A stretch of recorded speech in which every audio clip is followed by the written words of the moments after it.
and humorous. It's deep, hard-hitting, insights straight from the corridors of political power. Factual and humorous. It's one-on-one.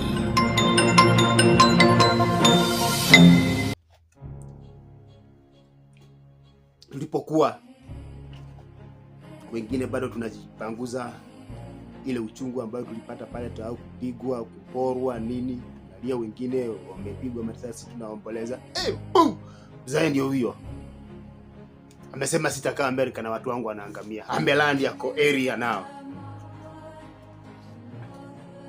Genzi, we are safe. Kwa mikononi ya Matiangi we are safe. Mikononi ya Matiangi we are safe. Those are the kind of people, leaders now the world is looking for. The Trump type, tough people. Okay, it's very difficult to do anything when the country is in the situation in which it is right now.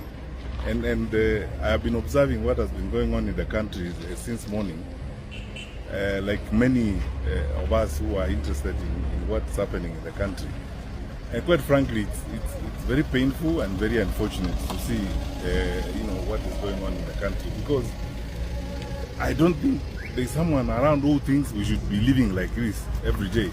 And our young people getting out, expressing themselves, and the level of violence that we have seen, the level of destruction in the country is unbearable. And we cannot pretend that there are no issues. And this has nothing to do with politics.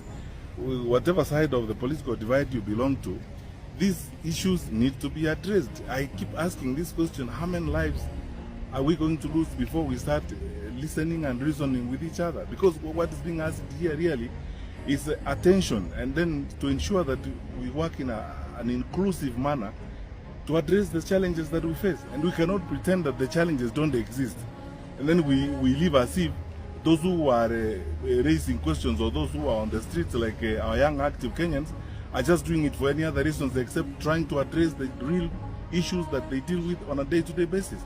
So for me and many of us, really, it's a very, very sad day and very painful.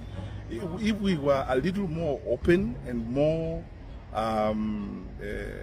focused in addressing some of these issues, we should not have gotten here this year.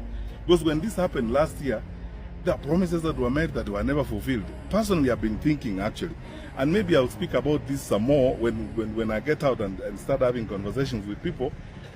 We needed an open public inquiry on some of these things, and on all things that are being raised, whether it's about unaccounted for deaths and so on. We need an open public inquiry on these matters so that issues can be resolved and can be addressed effectively and conclusively. We cannot go on like this, because the question you ask yourself every day is, how many more lives are we going to lose before we start listening and reasoning with each other? And what else needs to happen before we get to a point where we forget about whether it's politics or whatever the issues are, and focus really on the questions that we are being asked at this particular time? Why must it be that when people ask questions, they are met with either a different attitude, they are met with violence and so on and so forth? Yet they are basically asking questions, and they're not saying things that are alien to us. They're saying that things that we know and we ought to relate to in an effective manner. So my view is, I've observed this for the bit that I could, and listened very carefully, tried to spend most of the time, glued. For Matiangi, there's something unique about Matiangi. If you ask Kenyans, why is everybody talking about Matiangi? Can they tell you why? That uniqueness, that mystery is what is selling Matiangi. Of course, coupled with his past, known to be a no-nonsense person and a worker, a man who delivers on his assignments. That is making Matiangi different from these others who appear to be weak. So those two stand out. And